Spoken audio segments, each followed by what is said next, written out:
There's never been any revision like this. They wanted it to come out after the election, but somehow it got leaked. It got leaked. Government leaks too. 안녕하세요. 브랜든입니다. 최근 미국 정부는 고용 숫자를 81만 8천 개로 내린 거에 대해서 들어보셨죠?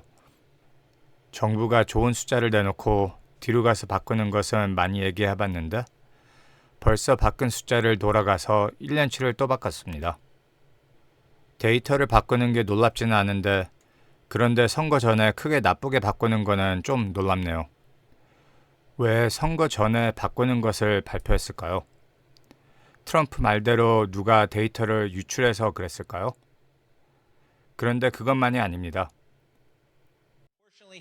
Still a healthy rate of hiring, but a moderation from the post-pandemic peak. So we're still adding jobs just at a little bit lower rate. And here's my favorite part. The final figures are not going to be until early next year. Correct. So the economists are telling you we got it wrong, but we're going to, on our second pass, we think it's this number, but we still have a final pass to go. Yeah. 내년 초에 고용 숫자를 또 바꿀 수 있다고 말을 해서 고용 수는 또 내려갈 수 있고 현재 실업률이 확실히 무엇인지는 알기 힘들어졌습니다. But the inflation and labor market data show an evolving situation. The upside risks to inflation have diminished, and the downside risks to employment have increased. As we highlighted in our last FOMC statement, we are attentive to the risks to both sides of our dual mandate. The time has come for policy to adjust. 이번 주에 다른 큰 뉴스는 파월 연준 의장이 금리를 내릴 때가 됐다고 비둘기파로 세게 나와서 금요일에 주식이 크게 상승했죠. 9월에 금리를 내릴 거라는 것은 확실하고 남은 질문은 0.5%를 내리냐 0.25%를 내리냐인데 파월은 얼만큼 내리냐는 것에 대해서 힌트를 주지는 않았습니다. 마켓은 0.25% 내릴 확률을 제일 높게 보고 올해 금리를 3번 내릴 걸로 예측하고 있습니다. 9월에 금리를 내리는 것은 파월 연설 전에도 거의 확실했고 마켓은 곧 내려가는 금리를 좋은 뉴스로 받아들이고 있습니다. 투자자들 설문조사를 보면 마켓을 bullish, 그러니까 강세로 보는 사람들은 51.6%로 7월 중순에 마켓이 기록을 세운 후 올해 제일 높습니다. 이 차트는 SPY와 QQQ, 그러니까 SP500과 나스닥 숄트 데이터인데요. 데이터는 2018년부터 시작하는데 현재 숄트는 2018년부터 제일 낮은 레벨이라고 합니다. 숄트만 낮은 게 아닙니다. 사람들이 주식도 많이 사고 있습니다. 왼쪽 차트는 개미 투자자들의 주식 순매인데요. 오렌지색이 현재이고 파란색이 2014년부터 2023년 평균인데 8월의 현재와 평균 차이 보세요. 이 차트에 따르면 개미 투자자들은 올해 8월에 주식시장에 돈을 제일 많이 투자했다고 합니다. 그리고 오른쪽 차트는 펀드 매니저 주식 선물 포지션인데 펀드 매니저들도 주식을 많이 사고 있다고 합니다. 지금 매크로 상황을 보면 연준이 금리를 많이 올려가지고 미국 은행들은 역사상 가장 큰 미실현 손실을 기록하고 있고 미국 부채는 크게 늘어나고 있고 소비자들은 돈이 떨어지고 있고 실업률은 올라가고 있고 중동에는 큰 전쟁이 일어날 수 있고 유럽에는 벌써 러시아와 우크라이나가 전쟁을 하고 있고 한 3주 전만 해도 경기 침체에 대해서 말이 많았는데 그런데 투자자들 생각에는 7월 기록 세운 후 지금 마켓이 제일 볼리시하다? 좀 뭐가 안 맞지 않습니까? 제가 전 영상에서 이 마켓 사이클 차트를 보여드렸죠. 전 영상에서는 제가 현재 부정 단계에 있다고 생각한다고 그랬는데 투자자들이 모두 다 주식시장으로 모여들이는 것을 보면 이제는 볼 트랩으로 넘어온 것 같습니다. 경기 침체가 오고 주식시장이 폭락할 거라고 생각하는 사람들은 현재 주식시장을 2007년 금융위기 때랑 비교를 자주 하는데요. 왜냐하면 비슷한 점이 많아서 그런데 2007년 7월 17일에 S&P는 기록을 세웠고 기록을 세운 후 한 9.6% 하락했고 연준은 9월 18일에 금리를 처음으로 인하했고 마켓은 10월에 새 기록을 세웠었습니다. 그리고 올해를 보면 비슷하게 7월 16일에 S&P는 기록을 세웠고 기록을 세운 후 한 9.7% 하락했고 연준은 9월 18일에 금리를 처음으로 내릴 걸로 예측되고 있죠. 그런데 새 기록은 10월에 세우는 게 아니고 제 생각에는 더 일찍 세울 것 같은데요. 왜냐하면 다음 주 수요일 28일에 엔비디아가 수익을 발표하죠. 최근 AI 거품에 바람이 좀 빠진 것 같은데 바람을 다시 집어넣을 수 있는 올해 제일 중요한 수익 발표인데요. 제 생각에는 엔비디아가 수익을 좋게 발표하면은 마켓은 새 기록을 세우고 그 기록날이 목요일일지 금요일일지 아니면 다음 주까지 갈 건지는 자세히 몰라도 기록은 연준이 금리를 내리기 전에 세울 거고 벌써 파워 연준 의장은 9월에 금리를 내릴 것을 확신처럼 말을 했으니까 9월에 내릴 때 마켓 반응은 그렇게 특별히 좋을 것 같지는 않을 거라고 생각합니다. 제 생각은 엔비디아 덕으로 마켓이 새 기록을 세우고 10월 후반까지 적어도 한 10% 하락할 거라고 생각하고 있는데요. 현재 왜 그렇게 생각하냐면 먼저 이 차트는 연준이 금리를 처음으로 내린 후 12개월 동안 경기 침체가 안 왔을 때만 보는 겁니다. 경기 침체가 안 왔을 때만 봐도 연준이 금리를 내린 후 S&P는 1989년만 빼고 1개월 후 마이너스를 기록했었습니다. 경기 침체 때도 아니었는데 연준이 금리를 내린 1개월 후 마켓은 하락을 기록했었습니다. 계절성을 봐도 대선 연에는 9월이랑 10월이 마켓에 안 좋은 달이고 그리고 2000년부터 S&P 500은 2013년, 2017년, 2021년 세 번만 빼고 200일 이동평균으로 한 번이라도 내려갔다고 합니다.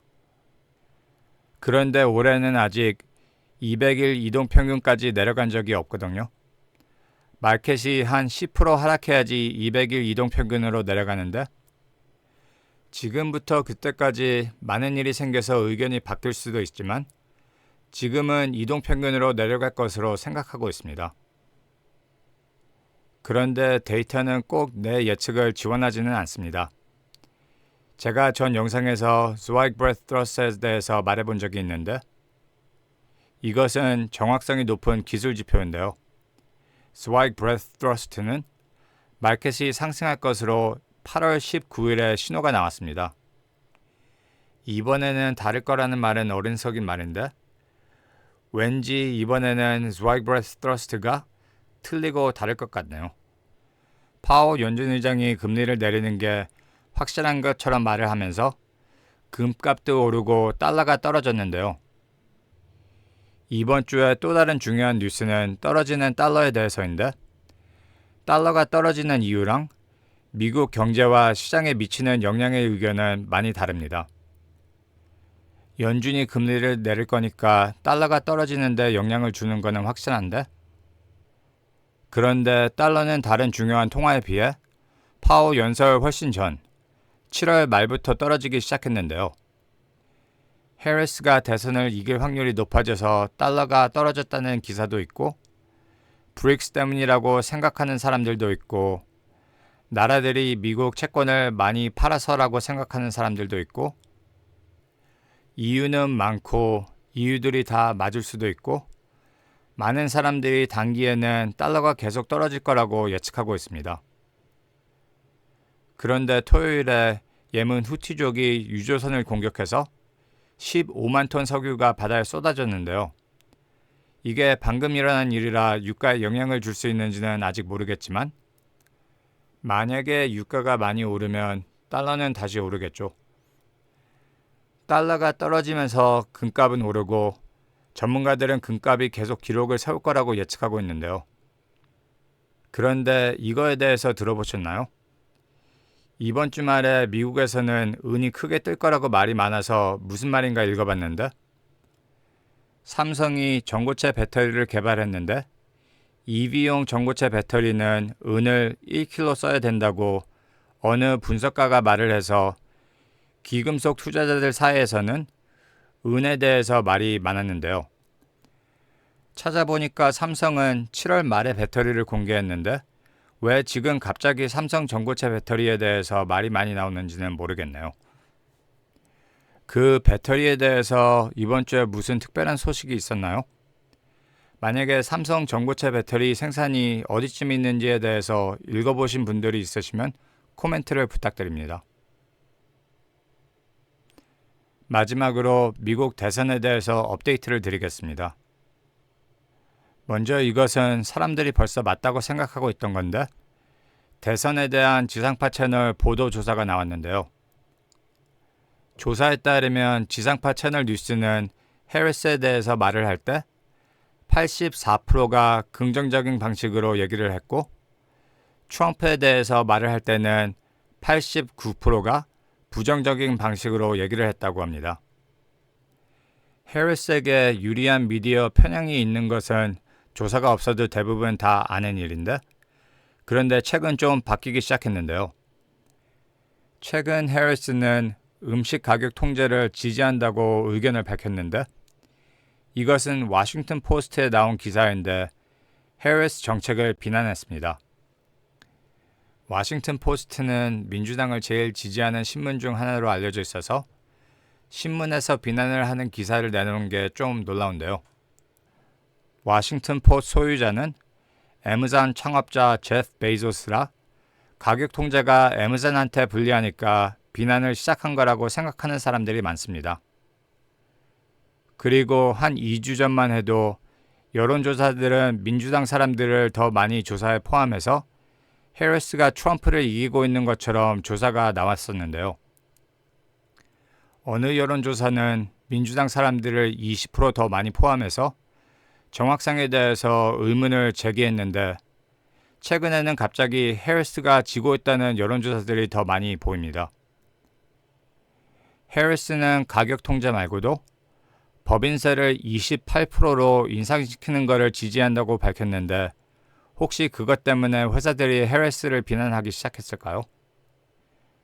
하여튼간 해리스는 입을 열 때마다 비난이 커지는 것 같으니까 해리스 캠페인 전략은 대선 때까지 말을 조금 하는 것 같습니다.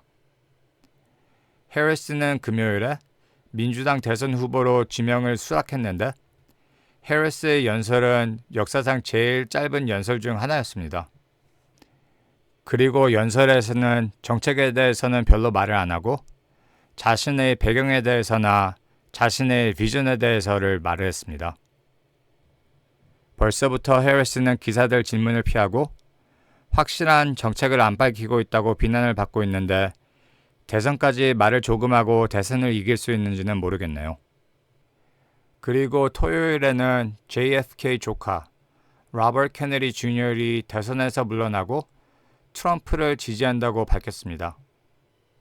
이게 큰 뉴스인 이유 중 하나는 케네디 가족은 미국에서 제일 유명한 민주당 정치 가족이죠.